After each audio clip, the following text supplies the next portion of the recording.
കെട്ടിട നിർമ്മാണങ്ങളാണോ അതോ സ്മാർട്ട് സിറ്റിയുടെ മൊത്തത്തിലുള്ള സ്മാർട്ട് സിറ്റിയുമായി ബന്ധപ്പെട്ട് റോഡൊക്കെ ഉണ്ടല്ലോ, അങ്ങനെ സ്മാർട്ട് സിറ്റി പ്രവർത്തനങ്ങൾ മൊത്തത്തിലാണോ ഫോറൻസിക് പരിശോധന നടത്താൻ ആവശ്യമാണ്? ഫോറൻസിക് പരിശോധനയിൽ ഏതൊക്കെ കാര്യങ്ങൾ സ്മാർട്ട് സിറ്റിയുമായി ബന്ധപ്പെട്ട് ഉൾപ്പെടുത്താൻ സാധിക്കുമോ അതൊക്കെ ഉൾപ്പെടുത്തണം. ഈ പാളയം മാർക്കറ്റ് 3 വർഷമായിട്ട് ഒരേ വ്യക്തിക്ക് തന്നെ 2023 കുറിച്ച് അതേ ഉപയോഗിച്ച് ദേവസ്വം കൊടുത്തു ഓഡിറ്റ് റിപ്പോർട്ടിൽ പറയുന്നു. അപ്പൊ ആ എഗ്രിമെന്റ് ക്യാൻസൽ ചെയ്യാന്നുണ്ടെങ്കിൽ അയാളിപ്പോ ഇ ഡി ആക്രമിച്ച കേസിലെ പ്രതിയും കൂടെയാണ് വിദേശത്ത് പറയുന്നത്. ഞങ്ങളിപ്പോൾ കേസിലെ പ്രതിയാണോ അല്ലേ എന്നുള്ളത് എഗ്രിമെൻറ്റുമായി ബന്ധപ്പെട്ട വിഷയമല്ല. മാനദണ്ഡങ്ങൾ പാലിക്കാത്ത എഗ്രിമെൻറ്റുകളൊക്കെ തന്നെ കണ്ടുപിടിച്ച് അതൊക്കെ തന്നെ ഞങ്ങൾ ക്യാൻസൽ ചെയ്യുന്നുണ്ട്, പുതുക്കുന്നുണ്ട്. ഒരു വലിയ പ്രോസസ്സാണ്.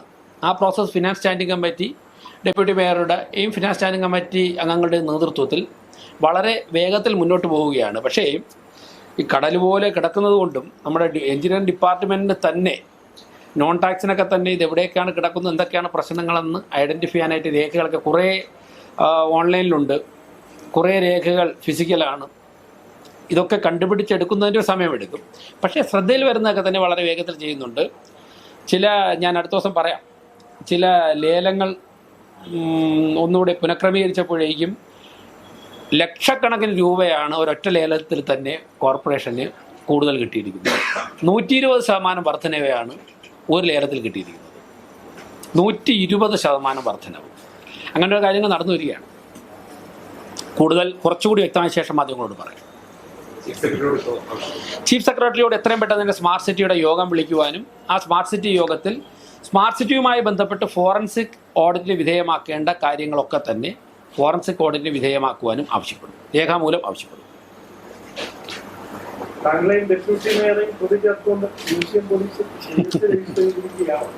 അല്ല, കേസൊക്കെ മേയറാവുന്നതിന് മുമ്പ് വന്നിട്ടുണ്ട്, മേയർ സ്ഥാനം കഴിഞ്ഞാലും വരും. കേസൊക്കെ കോടതിയിൽ നിയമപരമായിട്ട് അതൊന്നും പരസ്യ ബോർഡുകൾ പല ബോർഡ് വച്ചിരിക്കുന്നവർക്കെല്ലാം ഈ കോൺക്രീറ്റ് ഇറങ്ങി വീടാവുന്ന അവസ്ഥയുണ്ട്. അപ്പൊ അത് പരിശോധിക്കാൻ എന്തെങ്കിലും നടപടി ശ്രദ്ധയിൽ വന്നിട്ടുണ്ട്. കാര്യങ്ങൾ എഞ്ചിനീയറിംഗ് വിഭാഗത്തിൻ്റെ ശ്രദ്ധയിൽപ്പെടുത്തിയിട്ടുണ്ട്. ഉള്ള നടപടിയുണ്ട്. വളരെ പഴക്കമുള്ള ഒരുപാട് ബിൽഡിങ്ങുകളുണ്ട് തിരുവനന്തപുരം പട്ടണത്തിൽ. എല്ലാ പട്ടണങ്ങളിലും ഉണ്ട്. ഇപ്പം കോഴിക്കോട് പട്ടണം എടുത്തു കഴിഞ്ഞാൽ ഇതിനേക്കാളും ഉണ്ട്. തിരുവനന്തപുരത്ത് ഇങ്ങനെയുള്ളതുണ്ട്. അപ്പോൾ അത് ശ്രദ്ധയിൽ വരുന്നതൊക്കെ തന്നെ എത്രയും പെട്ടെന്ന് തന്നെ നിർദ്ദേശങ്ങൾ കൊടുത്തിട്ടുണ്ട്. നോക്കാം, എന്താണ് കൂടുതൽ പരിശോധന ആവശ്യങ്ങൾ നടത്താം. നേരത്തെ നിശ്ചയിച്ച അജണ്ട ഇന്നലെ പോയല്ലോ. അജണ്ട കൊടുത്തല്ലോ എല്ലാവർക്കും. ഇന്നലത്തിൻ്റെ അജണ്ട കൊടുത്തല്ലോ. കൗൺസിൽ യോഗം അത് വളരെ മുമ്പ് പറഞ്ഞാണല്ലോ. അജണ്ട കൊടുത്തല്ലോ. നഗരസഭയിലെ ഭരണസ്തംഭനമാണ് നിലവിലുള്ളതെന്നാണ് UDF പറയുന്നത്. പ്രത്യേകിച്ച് ശബരിനാഥ് അല്പസമയം മുമ്പ് മാധ്യമങ്ങളെ കണ്ടപ്പോൾ 27 വരുന്ന തിങ്കളാഴ്ച ഒരു സമര പരിപാടികൾക്ക്, കോർപ്പറേഷൻ തന്നെ സമര പരിപാടികൾക്കൊക്കെ അവർ ആഹ്വാനം ചെയ്തിട്ടുണ്ട്. അത് മാത്രമല്ല ഇത് അവിശ്വാസ പ്രമേയം കൊണ്ടുവരാനുള്ള ഒരു നീക്കം കൂടി ഇപ്പോൾ UDF നേതൃത്വം നടത്തുന്നു. വരട്ടെ, സമരം ചെയ്യേണ്ടെന്ന് ആരെങ്കിലും പറഞ്ഞിട്ടുണ്ടോ? ഞങ്ങളിൽ ഏറ്റവും കൂടുതൽ സമരം ചെയ്തിട്ടുള്ളൂ. ശബരിനാഥൻ സമരം ചെയ്യുന്ന 6 മാസം അല്ല അയാൾ തുടങ്ങിയിട്ട് കോർപ്പറേഷൻ സമരം ചെയ്യാൻ. ഞാൻ സമരം ചെയ്തതുപോലെ ഇവിടെ ഇപ്പോൾ ഉള്ളതിൽ സമരം ചെയ്തിട്ടുള്ളൂ ഈ കോർപ്പറേഷനിൽ. അപ്പോൾ സമരമൊക്കെ ജനാധിപത്യപരമായുള്ള എല്ലാ സമരങ്ങളെയും ഞങ്ങൾ ബഹുമാനിക്കുകയാണ്. പിന്നെ മുനിസിപ്പൽ ആക്ടിലും ജനപ്രാതിനിധ്യ നിയമത്തിലൊക്കെ ഉള്ള എല്ലാ കാര്യങ്ങളും, അത് അവിശ്വാസമാവട്ടെ ഏത് കാര്യങ്ങളും ഓപ്റ്റ് ചെയ്യാനുള്ള അവകാശം എല്ലാ രാഷ്ട്രീയ പ്രസ്ഥാനങ്ങൾക്കുണ്ട്. അതിനെയും ബഹുമാനിക്കുന്നു. സംസാരിച്ചെന്നറിയില്ല, പുറത്തു പോയതുകൊണ്ടാണ് രാജിവെക്കാൻ വേണ്ടി. ഈ വിഴിഞ്ഞത്തെ കേസ് പറഞ്ഞിരുന്നല്ലോ, ആ ഫ്ലാറ്റ് സംശയം പൂർണ്ണമായും കഴിഞ്ഞ കോർപ്പറേഷൻ ഭരണസമിതിയുടെ നേതൃത്വത്തിൽ നിർമ്മിച്ചതാണോ? അതിന് ചെലവ് എത്ര രൂപയായിരുന്നു? അതൊക്കെ തന്നെ 91 കോടി രൂപയുടെ എസ്റ്റിമേറ്റ് എടുത്തതായിട്ടാണ് ആദ്യഘട്ടത്തിൽ ലഭിക്കുന്ന വിവരങ്ങൾ. ആ രേഖകളൊക്കെ തന്നെ പരിശോധിക്കാൻ വേണ്ടി പറഞ്ഞിട്ടുണ്ട്. അതിൻ്റെ പൂർണ്ണമായിട്ടുള്ള റിപ്പോർട്ട് കിട്ടിയിട്ട് ഞാൻ അതിൻ്റെ ഫിഗറിലൊക്കെ കൃത്യമായിട്ട് പറയാം. എന്തായാലും ഈ എഞ്ചിനീയറിംഗ് കോളേജിൽ ഏൽപ്പിക്കുമ്പോഴേക്കും ഈ ഘടകങ്ങളൊക്കെ തന്നെ അതിൻ്റെ ഫയൽ ഓപ്പൺ ചെയ്യാനുള്ള ഏൽപ്പിക്കുന്നത് അതുണ്ടാകും. പക്ഷേ അത്ര തുക ചിലവാക്കിയതായിട്ടുള്ള വിവരങ്ങൾ കാണുന്നില്ല. അതെടുത്ത് 91 കോടി രൂപ എസ്റ്റിമേറ്റ് എടുത്തായിട്ട് കാണുന്നത്. കൂടുതൽ രേഖകൾ അടുത്ത ഘട്ടത്തിൽ സപ്ലൈ ചെയ്യും. മറ്റൊരു കഴിഞ്ഞ കൗൺസിൽ യോഗത്തിൽ ഒരു തീരുമാനം ഉണ്ടായിരുന്നു. നമ്മുടെ കമലേശ്വരത്തുള്ള ഒരു ഹോൾ ഉണ്ടല്ലോ, അതിന്റെമായി ബന്ധപ്പെട്ട് ഒരു അന്വേഷണം നടത്താൻ വേണ്ടി സെക്രട്ടറി ഏൽപ്പിച്ചിരുന്നു. അതിന്റെ റിപ്പോർട്ട് ആയിട്ടുണ്ടോ? അത് ഈ കൗൺസിൽ യോഗത്തിൽ പരിഗണിക്കും. സെക്രട്ടറി അന്വേഷണം നടത്തിയിട്ടുണ്ട്. ഈ കൗൺസിൽ യോഗത്തിൽ സെക്രട്ടറി റിപ്പോർട്ട് ചെയ്യും. ഈ 29-ാം തീയതി അവിശ്വാസം കൊണ്ടുവരികയാണെങ്കിലേ നിലവിലിപ്പോൾ സുഗതൻ ജയിലിലാണ്. ആ സാഹചര്യം പരിഗണിക്കുമ്പോഴത്തേക്കും നിങ്ങൾ സേഫായിട്ട് അക്ഷനിലയിലാണോ? 5 വർഷത്തേക്ക് ഏറ്റവും സേഫായിട്ടാണ് മുന്നോട്ട് പോകുന്നത്. ഇപ്പോഴത്തെ അവസ്ഥയിൽ അതിനുശേഷവും 2047 വരെ, 2047 ബഹുമാനപ്പെട്ട നരേന്ദ്രമോദിയുടെ മുന്നിലുള്ള ലക്ഷ്യം, കേന്ദ്ര ഗവൺമെൻറ് മുന്നിലുള്ള ലക്ഷ്യം, അതുവരെ ഏറ്റവും സേഫായിട്ട് പോകാനുള്ള എല്ലാ സാധ്യതയും തെളിഞ്ഞു കഴിഞ്ഞു. 2047 ഇന്ത്യ ലോകത്തിലെ ഏറ്റവും വലിയ സാമ്പത്തിക ശക്തി ആയി മാറുമ്പോൾ അതിന് ഒരു കോർപ്പറേഷൻ എന്നുള്ള നിലയ്ക്ക് ഏറ്റവും കൂടുതൽ കോൺട്രിബ്യൂട്ട് ചെയ്യാൻ പറ്റുന്ന ഒന്ന് തിരുവനന്തപുരം. അതിലേക്ക് എത്തിക്കുവാനുള്ള പരിശ്രമം ഞങ്ങൾ ആരംഭിച്ചു കഴിഞ്ഞു, ശക്തമായിട്ട് മുന്നോട്ട് പോകും. ഈ മാലിന്യ സംസ്കരണത്തിൽ വീഴ്ചയില്ലേ, നമ്മൾ സ്റ്റാർട്ട് ചെയ്തപ്പോൾ ഇൻഡോർ മോഡല് പറഞ്ഞിട്ട് ഇപ്പോഴും പല സ്ഥലത്തും പ്രോപ്പറായിട്ട് മഴക്കാലപൂർവ്വ ശുചീകരണം നടക്കുന്നില്ല. അതിനുള്ള ചർച്ചകൾ നടക്കുന്ന ഒരു നോൺ ബൈൻഡിങ് MOU BPCLുമായിട്ട് സൈൻ ചെയ്യാനുള്ള എല്ലാ നടപടികളും പൂർത്തിയാക്കിയിട്ടുണ്ട്. അതായത് പല സംസ്ഥാനങ്ങളിലും പ്ലാന്റ് ചെയ്ത BPCLാണ് പ്ലാൻ ചെയ്തിട്ടുള്ളത്. അപ്പോൾ അവർ വിജയകരമാണ്. BPCLൻ്റെ നാഷണൽ ലെവൽ ലീഡ് ചെയ്യുന്ന ഉദ്യോഗസ്ഥർ തന്നെ കോർപ്പറേഷനിലെത്തി ഒന്നിൽ കൂടുതൽ തവണ ചർച്ച നടത്തിയിട്ടുണ്ട്. നോൺ ബൈൻഡിങ് MOU ഡ്രാഫ്റ്റ് ചെയ്തിട്ടുണ്ട്. അതിൻ്റെ അടുത്ത പ്രോസസ്സിലേക്ക് പോവുകയാണ്. അപ്പോൾ കഴിഞ്ഞ 4-5 മാസം ഇക്കാര്യങ്ങളിലൂടെ തയ്യാറെടുപ്പുകളായിരുന്നു. നമുക്കിപ്പോൾ ഉള്ള സ്ഥലം എവിടെയാണ്? വിളപ്പിൽശാല അശാസ്ത്രീയമായി കൈകാര്യം ചെയ്തുകൊണ്ട് തന്നെ ആ ഭാഗത്തേക്ക് ഈ പദ്ധതിയുമായി പോകാൻ വേണ്ടി പരിമിതിയുണ്ട്. അന്ന് നന്നായിട്ടത് കൈകാര്യം ചെയ്തിരുന്നെങ്കിൽ പ്രശ്നമില്ലായിരുന്നു. അവിടുത്തെ ജനങ്ങൾ നല്ല സഹകരിച്ചവരാണ്. അപ്പോൾ അങ്ങനെയുള്ള ചില മുന്നൊരുക്കങ്ങൾ നടത്തുകയായിരുന്നു. ഇപ്പോൾ കഴിഞ്ഞ ഒരാഴ്ച ഞാൻ ഡൽഹിയിലായിരുന്നല്ലോ. അപ്പോൾ അതൊക്കെ തന്നെ ഇത്തരത്തിലുള്ള കാര്യങ്ങളുടെ ചർച്ചയുമായി ബന്ധപ്പെട്ടായിരുന്നു. ബഹുമാനപ്പെട്ട രാജീവ് ചന്ദ്രശേഖർജി, BJPയുടെ അഖിലേന്ത്യാ പ്രസിഡന്റ് ഉൾപ്പെടെ ഞങ്ങൾ രണ്ടുപേരും കൂടി ഡൽഹിയിൽ ചില കാര്യങ്ങളിൽ ഇടപെട്ടിട്ടുണ്ട്. അതിൻ്റെയൊക്കെ അടിസ്ഥാനത്തിലാണ് BPCL തിരുവനന്തപുരം കോർപ്പറേഷനിൽ എത്തുകയും ചർച്ച നടത്തുകയും ചെയ്തു. തിരുവനന്തപുരം കോർപ്പറേഷൻ സെക്രട്ടറി അതിൻ്റെ ഫോളോ അപ്പ് വർക്കിലാണ്. അതിൻ്റെ സമയമെടുക്കും. ആ സമയത്തിനുള്ളിൽ ഞങ്ങൾ പറഞ്ഞതുള്ളിൽ പരിഹരിക്കും.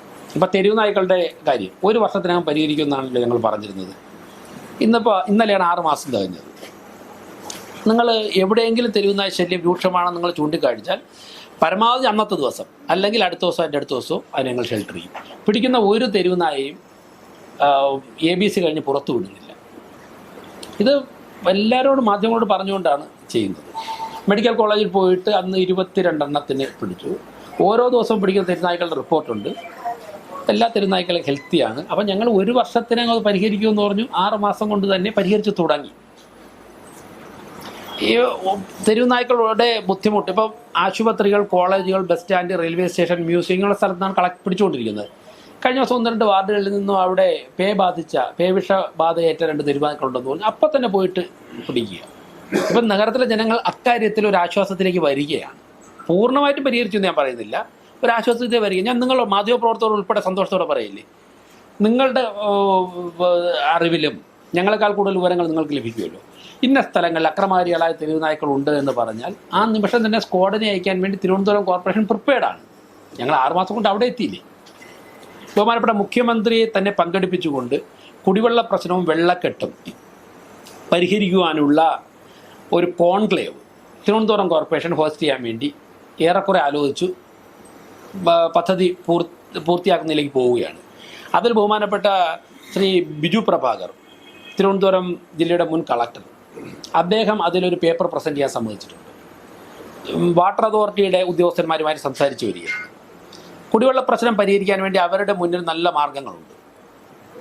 അതവർ ഈ കോൺക്ലേവിന് മുമ്പാകെ പ്രസൻറ്റ് ചെയ്യാൻ സമ്മതിച്ചിട്ടുണ്ട്. അതിൻ്റെയൊക്കെ തയ്യാറെടുപ്പുകൾ നടക്കണം. അപ്പോൾ കുടിവെള്ള പ്രശ്നവും വെള്ളക്കെട്ടും ഞങ്ങൾ പറഞ്ഞതനുസരിച്ച് സമയബദ്ധമായി പരിഹരിക്കുവാനുള്ള കാര്യങ്ങൾ തുടങ്ങുന്നു. അതിൽ ബഹുമാനപ്പെട്ട മുഖ്യമന്ത്രിയുടെയും സംസ്ഥാന സർക്കാരിൻ്റെയും ഒക്കെ തന്നെ പൂർണ്ണ സഹകരണവും ഇടപെടലും ആവശ്യമാണ്. കാരണം എന്താണ്, പല ഡിപ്പാർട്ട്മെൻറ്റിൽ ചേർന്നതല്ലേ, ഇറിഗേഷൻ ഒക്കെ. അപ്പോൾ മുഖ്യമന്ത്രി വളരെ പോസിറ്റീവായിട്ടാണ് പ്രതികരിച്ചത്. അദ്ദേഹം അതിനെല്ലാം സംഭവിച്ചിട്ടുണ്ട്. ബഹുമാനപ്പെട്ട മന്ത്രി ശ്രീ K മുരളീധരനുമായിട്ട് സംസാരിച്ചു, ശ്രീ CP ജോണുമായിട്ട് സംസാരിച്ചു, തിരുവനന്തപുരത്തെ മന്ത്രിമാർ, അതൊക്കെ സഹകരിക്കാം. വേസ്റ്റ് മാനേജ്മെൻറ്റ് താങ്കൾ ചോദിച്ചതിന് ഉത്തരം. അപ്പം ഞങ്ങൾ തെരഞ്ഞെടുപ്പ് സമയത്ത് ജനങ്ങളുടെ മുമ്പേ വെച്ച 4 കാര്യങ്ങളിൽ സമയബന്ധിതമായി മുന്നോട്ട് പോയിക്കൊണ്ടിരിക്കുക തന്നെയാണ്. അതിൽ തെരുവുനായ ശല്യം പരിഹരിച്ചു തുടങ്ങി. യെസ്. അപ്പോൾ ഇങ്ങനെ പ്രവർത്തിക്കുന്ന ഒരു കോർപ്പറേഷനിൽ ഭരണം സ്തംഭനമെന്ന് ആരെങ്കിലും പറഞ്ഞാൽ പിന്നെ ഇന്ന് അവധി ദിവസമല്ലേ, ഇതൊക്കെ കോർപ്പറേഷനിലെ ജീവനക്കാരെ വരുത്തുന്നതിൽ പലരും പുറത്ത് എൻ്റെ മേയറുടെ സെക്ഷനിൽ പ്രവർത്തിക്കുക. ഞാൻ രാവിലെ 10:30 ഇവിടെ വന്നു ഇല്ലേ. ഇന്നലെ മേയറുടെ ഓഫീസിലുണ്ടായിരുന്നു. ഡെപ്യൂട്ടി മേയർ ഉണ്ടായിരുന്നു, സ്റ്റാൻഡിംഗ് കമ്മിറ്റി ചെയർമാൻമാരുണ്ടായിരുന്നു, എല്ലാവരും ഉണ്ടായിരുന്നു. ഹോസ്പിറ്റലിൽ നിന്ന് ഡിസ്ചാർജ് വാങ്ങിയിട്ട് ഡോക്ടറോട് അങ്ങോട്ട് പറഞ്ഞ് ഡിസ്ചാർജ് വാങ്ങിയതാണ്. വന്നിട്ട് 3 മണിക്ക് ഇന്നലെ സ്റ്റാൻഡിംഗ് കമ്മിറ്റി ചെയർമാന്മാരെല്ലാം മെഡിക്കൽ കോളേജിൽ ഉണ്ടായിരുന്നു, ഞങ്ങളുടെയൊക്കെ അടുത്തുണ്ടായിരുന്നു. അപ്പോൾ എല്ലാവരും 2:30 ആയപ്പോൾ അവിടെ നിന്ന് ചെമ്പഴന്തി ഉദയൻ, പാറ്റൂർ രാധാകൃഷ്ണൻ, കരമനാജിത്ത്, MR ഗോവൻ ഉൾപ്പെടെ വരെ ഇവിടെ അയച്ചിട്ട് സ്റ്റിയറിംഗ് കമ്മിറ്റി തുടങ്ങി. 4 മണിയായപ്പോൾ മേയർ പങ്കെടുത്ത് ചർച്ച ചെയ്യേണ്ട 2-3 അജണ്ടകൾ മാറ്റി വെച്ചിരുന്നു. മേയർ ഇവിടെ എത്തി, അതിൽ പങ്കെടുത്തു. ഇതിലപ്പുറം വേഗതയിൽ ഏത് തരത്തിൽ. പിന്നെ രാത്രി 10 മണിക്കും 11 മണിക്കും ഒക്കെ നിങ്ങളിവിടെ വന്നിട്ടുള്ളവരുണ്ടാവായിരുന്നു.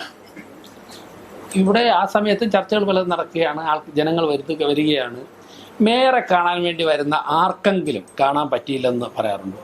തിരുവനന്തപുരം കോർപ്പറേഷന് പുറത്ത് ഞാൻ സ്ഥലം എല്ലാം പറഞ്ഞപ്പോൾ പല സ്ഥലങ്ങളിൽ നിന്നും ജനങ്ങൾ പല കാര്യങ്ങൾക്ക് വേണ്ടി കോർപ്പറേഷനിൽ വരുന്നുണ്ട്. ചിലത് നമുക്ക് ചെയ്തു കൊടുക്കാൻ പറ്റും വ്യക്തിപരമായിട്ടൊക്കെ, ചിലത് സാധിക്കുന്നതല്ല.